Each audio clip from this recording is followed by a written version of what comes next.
Bihanes! Bihanes! Bihanes! Bihanes! Ayan pa si BIRO. May bago na naman pakulo. Bihanes. Bihanes ha. Hanes ha. Hindi yan hanes. Honest. Honest. Ha? Silent H.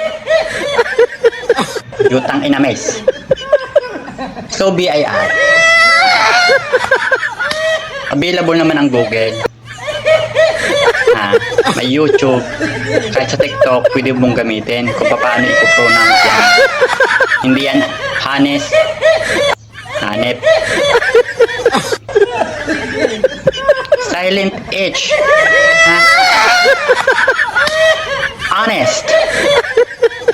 Pwede mo siyang i-pronounce sa letter O saka sa letter A. Kaso mas lamang lang yung O sa pagkaka-pronounce ha. Honest. Tuturuan kita, BIR.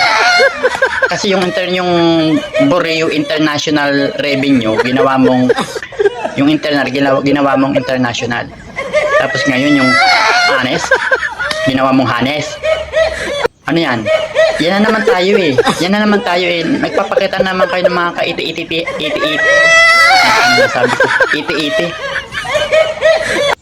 Iti-iti. Ha? Ulitin ko ha. Ang hanes. Ang pronunciation, honest. Honest. Ha? Honest. Oh. Honest. Leche. Ayusin niyo kasi yung gate. Paano bigyan?